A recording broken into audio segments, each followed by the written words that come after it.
साथियों, जय श्री राम। मैं इस वीडियो में चर्चा करने वाला हूँ पुष्प जो हम भगवान को अर्पित करते हैं, देवी देवताओं को, उन पुष्प चढ़ाने का किस प्रकार से उसको पुष्प को चढ़ाना चाहिए और उसके साथ साथ में विशेष रूप से उन पुष्पों को तोड़ने का किसके द्वारा तोड़ा जाना चाहिए और कब कब उसको जो है तोड़ने का की प्रक्रिया है। विशेष करके चूंकि बहुत ज़्यादा जो प्रचलन में है, पुष्पों के साथ साथ में दो जो है पत्र, जिसका प्रथम जिसका बिल्वपत्र के बारे में बड़ी आपने सुना होगा। बिल्वपत्र चढ़ाने का जो तरीका है, मैं आज प्रायोगिक रूप में आपको जो है सजीव आपको मैं चढ़ाते हुए दिखाऊंगा कि आपको बिल्वपत्र किस प्रकार से चढ़ाना चाहिए। बहुत लोगों को पता नहीं रहता है बिल्वपत्र किस प्रकार चढ़ाया जाता है। निश्चित रूप से ऐसा जो है जिन लोगों को बिल्वपत्र चढ़ाने का सही तरीका नहीं पता होता, उनके द्वारा कहीं न कहीं भगवान शिव की पूजा अर्चन करने में उनको निश्चित रूप से उसकी नकारात्मकता भी मिलती है। तो इसलिए हम इस विषय पर चर्चा करेंगे वीडियो में। दूसरा चीज़ कि तुलसी जो पत्र है, उस तुलसी पत्र को कैसे चढ़ाया जाता है। दुर्वांकुर जो होता है, हरा दूब, उस दूब को चढ़ाने का सही तरीका क्या है। अर्थात इस वीडियो में हम जो है बहुत विस्तार से इस विषय पर चर्चा करने वाले हैं। मैं आप सबसे आग्रह करूंगा कि इस पूरे वीडियो को जरूर आप देखें। इसके साथ साथ में जितने भी सनातन धर्मावलंबी मित्र हैं उनको यह वीडियो शेयर अवश्य करें। यदि आपको इससे संबंधित जिस विषय पर मैं वीडियो यह प्रस्तुत कर रहा हूँ, यदि इससे संबंधित कोई आपको जानकारी, प्रश्न पूछना हो जो शास्त्रीय सम्मत हो, मैं उसको जो है आप कमेंट बॉक्स में कमेंट कीजिए, मैं उसका उत्तर भी देने का प्रयास करूंगा। तो साथियों, आइए विषय पर चलते हैं। सबसे प्रथम चीज तो यह है कि पुष्प की बहुत महत्ता है। पुष्प भगवान को, देवी देवताओं को, गुरुजनों को, विशेष करके आपके घर में आए अतिथि को या किसी कार्यक्रम में, उत्सव में, महोत्सव में पुष्प और पुष्पमाला या पुष्पगुच्छ की अत्यधिक महत्ता है।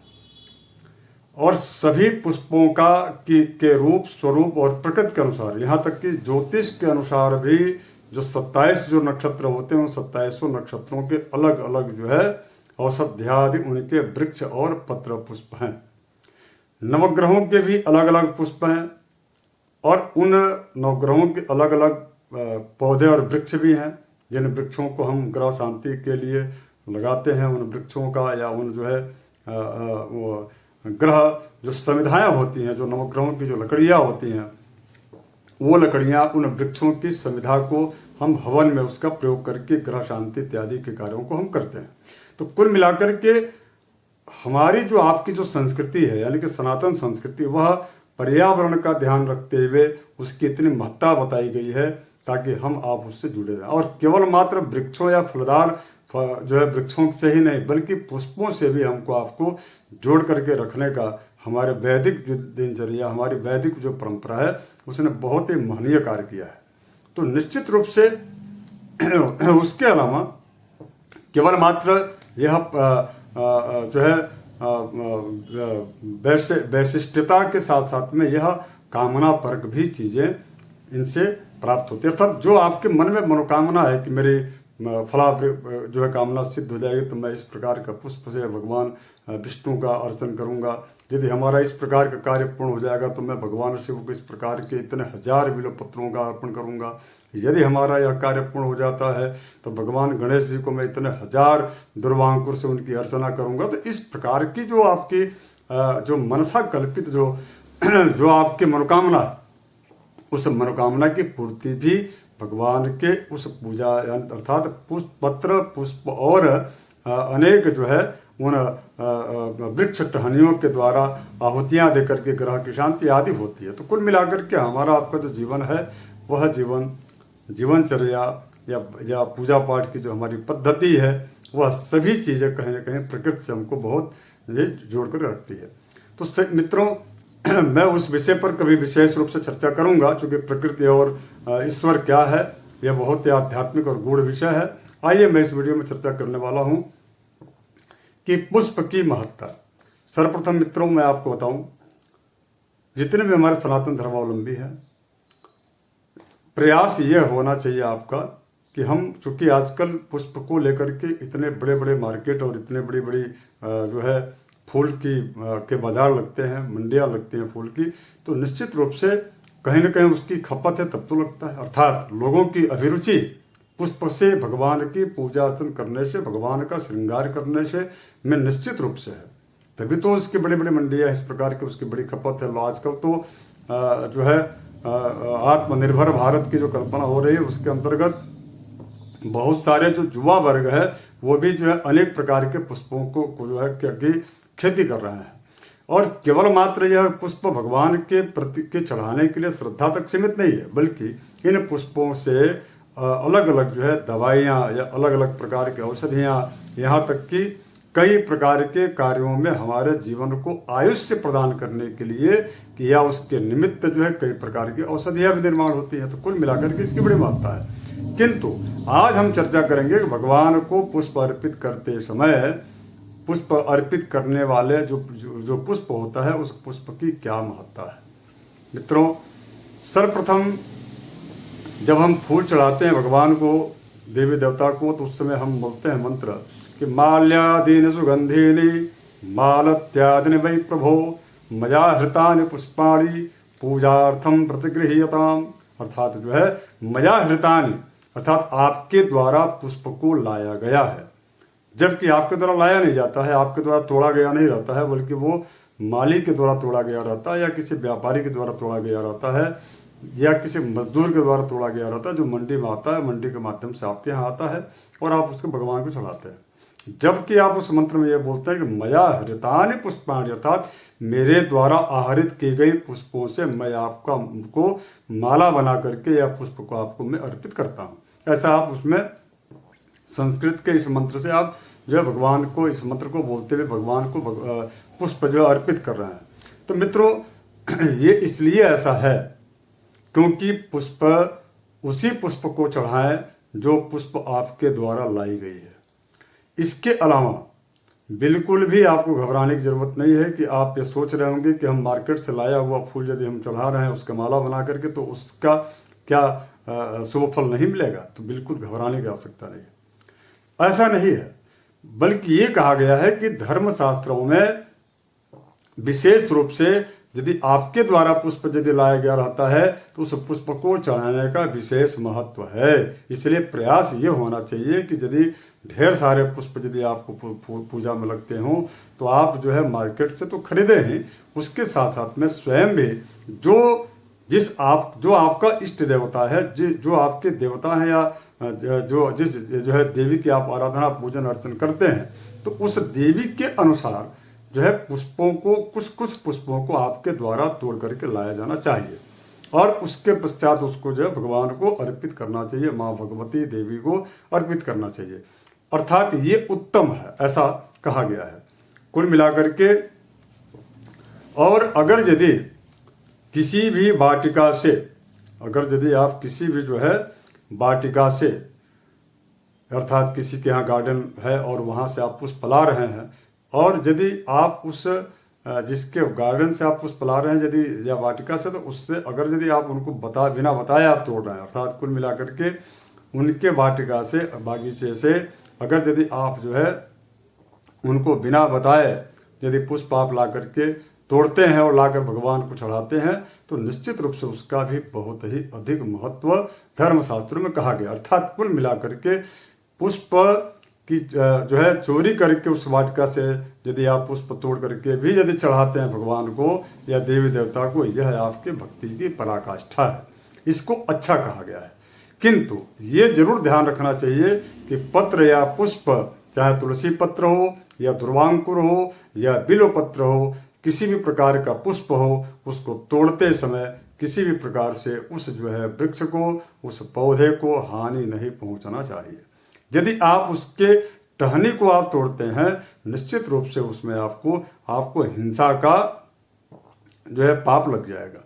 इसलिए आपको उनके जो है इस प्रकार से तोड़ें ताकि आपको केवल पुष्प को तोड़ें, उसकी टहनियाँ या उसके साथ साथ में उसके जो है जो पत्र हैं, पत्ते हैं, वो ना टूटें। हाँ, यदि आप तुलसी पत्र ले रहे हैं तो तुलसी पत्र ही तोड़ना चाहिए, उसकी टहनी नहीं तोड़ना चाहिए। तुलसी मंजरी, यदि मंजरी आप तोड़ रहे हैं तुलसी का, तो तुलसी मंजरी में निश्चित रूप से एकाध पत्तों का भी होना आवश्यक है, क्योंकि धर्मशास्त्र में ऐसा कहा गया है कि केवल मंजरी का अर्पण नहीं करना चाहिए, अर्थात मंजरी के साथ में उस टहनी में लगा हुआ पत्र भी चढ़ाया जाना चाहिए, ऐसा धर्मशास्त्र का मत है।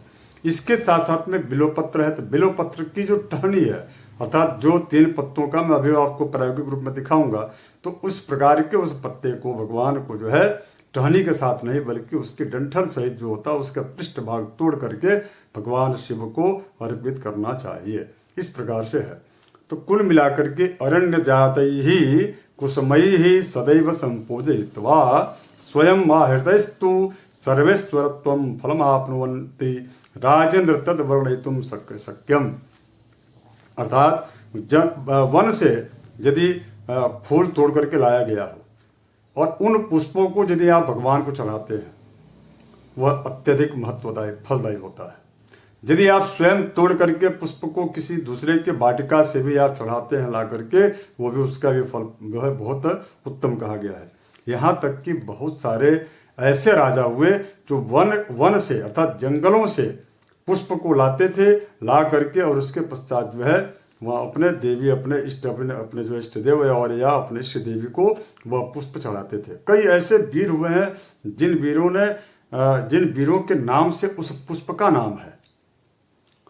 और कई बार तो इस प्रकार से वन से पुष्प को ला करके अर्पित करने वाले राजाओं को का जो राज्य जो छिन गया रहा होता है, उस राज्य की प्राप्ति भी हुई है। अर्थात राज्य पद को प्राप्त कराने वाली यह साधना है पुष्पार्चना। यह पुष्पार्चन कोई साधारण सी बात नहीं है। इसलिए अगर यदि आपके द्वारा सही तरीके से पुष्प को भगवान को अर्पित किया जाता है, यदि उसकी जो व्यवस्था है शास्त्रीय जो सम्मत जो बातें हैं उसके यदि आधार पर शास्त्रीय जो सिद्धांत है पुष्प चढ़ाने का, यदि उसके आधार पर आप पुष्प चढ़ाते हैं तो निश्चित रूप से आपको राज्य पद की प्राप्ति कराता है, अर्थात घर में सुख समृद्धि ऐश्वर्य की प्राप्ति कराता है। अगर यदि आपके द्वारा तनिक भी कोई पूजा पाठ में इस प्रकार की त्रुटियां हो जाती हैं, निश्चित रूप से कोई कुप्रभाव तो नहीं पड़ता आपके जीवन पर, लेकिन आपको जो शुभ फल की प्राप्ति होनी चाहिए वह शुभ फल की प्राप्ति उतनी मात्रा में या उतनी शीघ्रता से आपको प्राप्त नहीं हो पाता।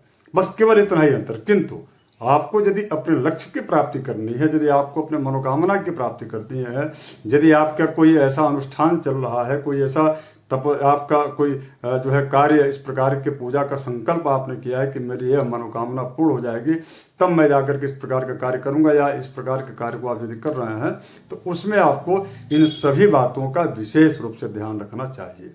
क्योंकि कामनापरक अनुष्ठानों में नित्य और नैमित्तिक जो कार्य जो उसके नियम है उसका विशेष रूप से आपको फॉलो करना चाहिए। मित्रों, वन से लाए गए कुसुम यानी पुष्पों को चढ़ा करके राजपद की प्राप्ति कई राजाओं को प्राप्त हुआ है। उसके लिए बहुत अच्छा मैं प्रमाण भी दे रहा हूँ, क्योंकि मेरा लक्ष्य ये होता है कि आपको बगैर किसी प्रामाणिकता की बात को न रखूं, बिना तथ्यों की बात को मैं करता भी नहीं हूँ। तो आप इसको यदि देखेंगे तो उसमें शास्त्रों में ऐसा चर्चा हुआ है कि कई ऐसे राजा हुए हैं जिन राजाओं के माध्यम से जो है जिन राजाओं के नाम उस पुष्पों के नाम से जाने जाते हैं। कुल मिलाकर के ये भी आप कह सकते हैं कि उन पुष्पों का नाम जो है राजाओं के नाम से भी जाना जाता है, जिन राजाओं ने जो है पुष्प से अर्चन करके और गोपनीयता पूर्वक अपने इष्ट देव और इष्ट देवी का पहाड़ों पर भगवान और देवी और देवताओं की मूर्तियां को स्थापित करके और बिना किसी को बताए जंगल से कुसुम जो है तोड़ते थे, पुष्प को ला करके और वहां पर वो चढ़ाते थे। क्योंकि बाकी और कुछ चीज़ मिलता नहीं था उनको, क्योंकि जंगल और उनके राज्य किसी दूसरे राजा के द्वारा उनका छिन गया होता था, वो छिप करके रहते थे जंगलों में। इस प्रकार के जंगलों में छिप करके रहने वाले राजाओं के द्वारा केवल मात्र एक ही मात्र माध्यम बचता था पूजा अर्चन करने का, वो था पुष्प का। इसलिए पुष्प चढ़ाने का बड़ा महत्व है। और कई ऐसे राजा हुए हैं, मैं आपको साक्ष्य दे रहा हूँ, अर्थात मैं आपको उदाहरण दे रहा हूँ कि अरण्यादि आहृतैहि पुष्पैहि संपूज्य मधुसूदनम पूर्वम जन्मनि संप्राप्तम राज्यम शृणु नराधिप।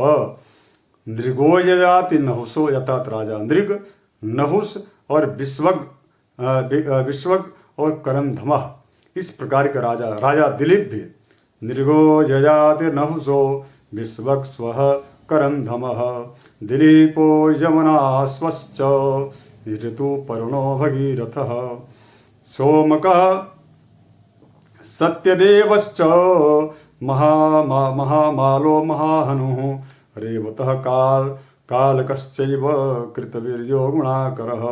इस प्रकार के जो है राजा नृग, राजा ययाति, नहुस, विश्वामित्र, करंधम, इसके पश्चात राजा दिलीप जो भगवान राम के जो है पूर्वज थे, यवनाश्व, इसके पश्चात जो है अश्व, उसके पश्चात ऋतुपर्ण और भगीरथ, सोमक, सत्यदेव, महामानो, महाहनु, ऐसे ऐसे कई ऐसे राजा हुए जिन राज्यों के राज्य पद की प्राप्ति उनको जो है भगवान के देवी देवताओं को पुष्प अर्पित करने, यानी कि कुसुम यानी कि जंगल से लाए गए पुष्पों के अर्पण करने से उनको राज्य पद की प्राप्ति हुई। तो मैं आपसे यह आग्रह करता हूं कि आप संकल्प लें कि आप अपने इस प्रकार के जो है और पुष्प लाने का मतलब यह था कि उन पुष्प जिन जहाँ से पुष्प लाते थे उन वृक्षों, उन वनों का की रक्षा संरक्षा भी राजाओं के द्वारा किया जाता था, तभी तो वहाँ पुष्प उदित होते थे। तो इस प्रकार से पर्यावरण से कहीं के सनातन धर्म को जोड़े रखने का भी एक माध्यम था। इसके साथ साथ में उनके जो है राज्य में जब पर्यावरण स्थिति अच्छी रहती है तो वर्षा अच्छी होती है, वर्षा अच्छी होती है तो कृषि अच्छा होता है, और कृषि जब अच्छा होता है तो इस प्रकार से उस मनुष्य का, उस नगर का, उस राज्य का जो आर्थिक उन्नति और विकास होता है। मित्रों, मैं आपको अगले वीडियो में तुलसी पत्र चढ़ाने के महत्व के बारे में बताऊंगा और इसके